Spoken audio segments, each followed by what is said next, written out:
Dalam bahasa Inggris, connect itu berarti terhubung. Nah,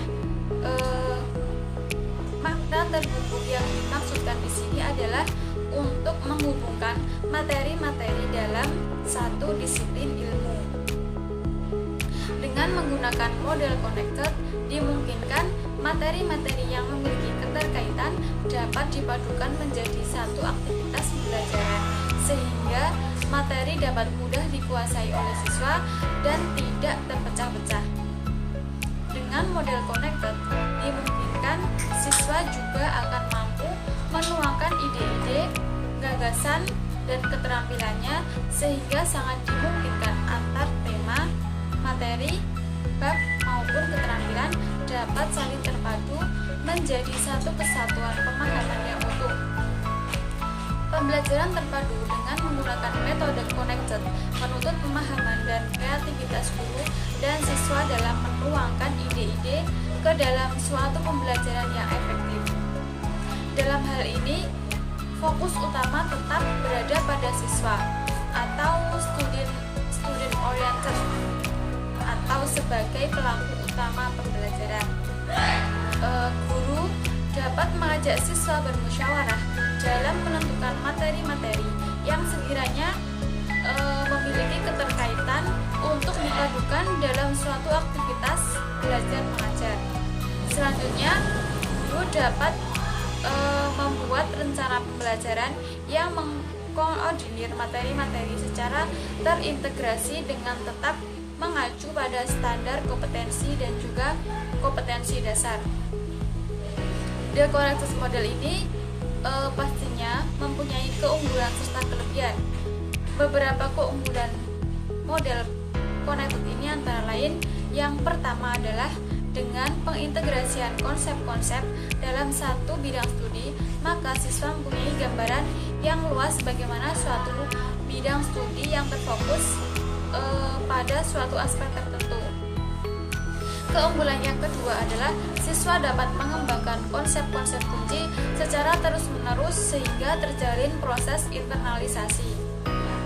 Yang ketiga, mengintegrasikan ide-ide dalam konsep-konsep memungkinkan siswa bisa mengkaji, mengkonseptualisasi, memperbaiki, serta mengasimilasi ide-ide dalam memecahkan suatu masalah. Yang keempat adalah dengan adanya hubungan atau kaitan antara gagasan dalam satu bidang studi, siswa mempunyai gambaran yang lebih komprehensif dari beberapa aspek tertentu, mereka dipelajari lebih mendalam. Yang kelima, konsep-konsep kunci dikembangkan dengan waktu yang cukup sehingga lebih dapat dicerna oleh siswa.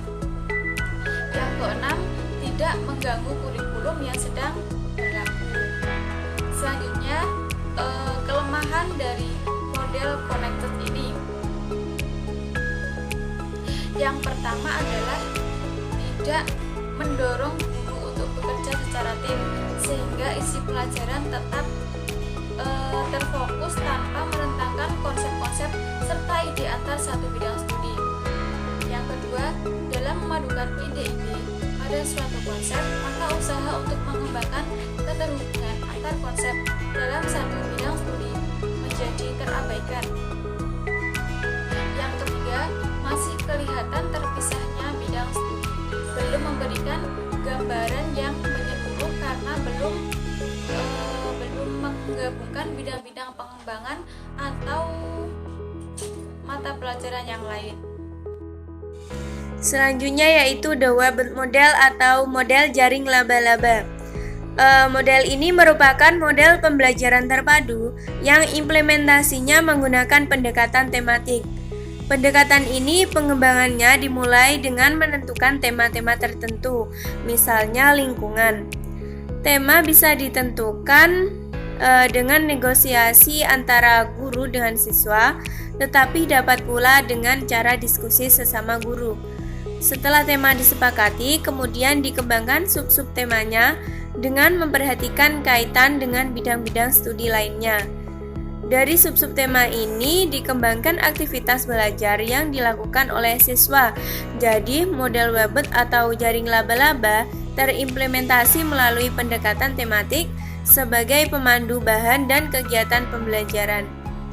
Pendekatan ini adalah model pembelajaran yang digunakan untuk mengajarkan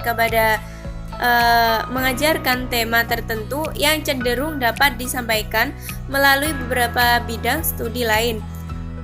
Dalam hubungan ini, tema dapat mengikat kegiatan pembelajaran baik dalam mata pelajaran maupun lintas mata pelajaran. Selanjutnya yaitu the integrate model atau model integrate. Model terpadu integrate menggunakan pendekatan antar mata pelajaran. Model ini dilaksanakan dengan menggabungkan mapel-mapel interdisipliner, menetapkan prioritas materi pelajaran, keterampilan, konsep, dan sikap saling berkaitan di dalam beberapa mata pelajaran. Untuk membuat tema, guru harus menyeleksi terlebih dahulu konsep dari beberapa mata pelajaran. Selanjutnya dijadikan atau dikaitkan dalam satu tema untuk memayungi beberapa mata pelajaran dalam satu pembelajaran bertema. Implementasi model terpadu integrate. Model ini digunakan pada saat guru akan menyatukan beberapa kompetensi yang terlihat serupa dari berbagai mata pelajaran. Tema akan ditemukan kemudian setelah seluruh kompetensi dasar diintegrasikan. Kelemahan model terpadu integrate. Kelemahan metode ini adalah sulit mencari keterkaitan antar pelajaran yang satu dengan yang lainnya. Sulit mencari keterkaitan aspek keterampilan yang terkait dan membutuhkan kerjasama yang bagus antar tim pengajar mata pelajaran terkait tema dengan perencanaan dan alokasi waktu mengajar yang tepat. Baik, di sini saya akan menjelaskan tentang the nested model. The nested model yaitu merupakan model pembelajaran terpadu yang merupakan pengintegrasian kurikulum dalam satu disiplin ilmu dengan memfokuskan pada sejumlah keterampilan belajar yang ingin dilatihkan oleh guru kepada siswa dalam satu unit pembelajaran untuk ketercapaian materi pelajaran yang meliputi keterampilan berpikir, keterampilan sosial, dan keterampilan mengorganisir.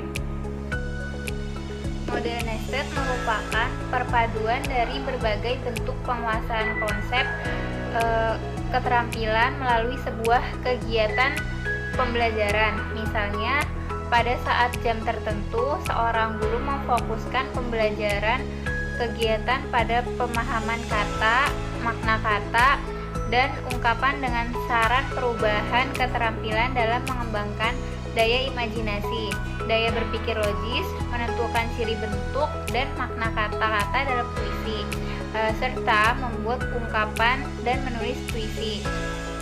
Pembelajaran berbagai bentuk penguasaan konsep dan keterampilan tersebut keseluruhannya tidak harus dirumuskan dalam tujuan pembelajaran. Langkah-langkah pembelajaran model nested mengikuti tahap-tahap yang dilalui dalam setiap pembelajaran terpadu yang meliputi 3 tahap, yaitu tahap perencanaan, tahap pelaksanaan, dan tahap evaluasi. Karakteristik mata pelajaran menjadi pijakan untuk kegiatan awal ini, seperti contoh yang diberikan oleh Forgati. Untuk jenis mata pelajaran sosial dan bahasa dapat dipadukan keterampilan berpikir dengan keterampilan sosial. Adapun untuk mata pelajaran sains dan matematika dapat dipadukan keterampilan berpikir dan keterampilan organisasi. Kelebihan dari the nested model yaitu memberi perhatian pada berbagai mata pelajaran yang berbeda dalam waktu yang bersamaan. Kemudian memperkaya dan memperluas pembelajaran. Guru dapat memadukan beberapa keterampilan sekaligus dalam suatu pembelajaran di dalam satu mata pelajaran dengan menjaring dan mengumpulkan sejumlah tujuan dalam pengalaman belajar siswa. Kemudian pembelajaran menjadi semakin berkembang dengan memfokuskan pada isi pelajaran, strategi berpikir, keterampilan sosial, dan ide-ide penemuan lain. satu pelajaran dapat mencakup banyak dimensi. Tipe nested juga memberikan perhatian pada berbagai bidang yang penting dalam satu saat. Tipe ini memerlukan penambahan waktu untuk bekerja dengan guru lain. Dalam tipe ini, satu guru dapat memadukan kurikulum secara meluas. Kemudian yang terakhir, untuk kekurangan tipe nested terletak pada guru ketika tanpa perencanaan yang matang dalam memadukan beberapa keterampilan yang menjadi target dalam suatu pembelajaran. Hal ini akan berdampak pada siswa di mana prioritas pelajaran menjadi kabur karena siswa diarahkan untuk melakukan beberapa tugas belajar sekaligus. Selanjutnya yaitu the fragmented model. The fragmented model berasal dari kata fragmented yang artinya terbagi. Model ini merupakan model tradisional yang memisahkan setiap disiplin ilmu. The fragmented model merupakan model pembelajaran yang memisahkan dalam masing-masing mata pelajaran. Karakteristik dari the fragmented model yaitu setiap mata pelajaran diajarkan terpisah, adanya keterpaduan konsep dari satu mata pelajaran yang disampaikan secara sistematis dan logis, serta materi yang diajarkan berpusat pada isi. Selanjutnya, dalam the fragmented model memiliki 5 langkah, yaitu langkah yang pertama, membedah kurikulum dengan menganalisis kompetensi inti, kompetensi dasar, indikator, dan tujuan pembelajaran pada semua mata pelajaran yang terdapat pada kurikulum. Langkah yang kedua, menentukan subjek atau mata pelajaran. Langkah yang ketiga, membuat daftar topik-topik yang akan diajarkan. Topik-topik tersebut disusun berdasarkan subjek atau mata pelajaran yang sudah ditentukan. Topik-topik tersebut berisi bagian-bagian materi dari subjek yang dibuat dalam bentuk daftar topik. Lalu langkah yang keempat yaitu membuat skala prioritas dari daftar topik yang sudah ditentukan. Skala prioritas disusun berdasarkan kebutuhan siswa. Pembelajaran dimulai dari topik atau ide yang mendasar dan dilanjutkan dengan topik yang mendukung materi awal. Pengurutan topik ini dilanjutkan supaya terjadi kesinambungan antara konsep materi ajar dalam mata pelajaran. Selanjutnya, langkah yang terakhir yaitu mendiskusikan dengan guru mengenai ketepatan penyusunan topik. Selanjutnya, kelebihan dari fragmented model yaitu siswa dapat memahami materi pembelajaran secara lebih mendalam.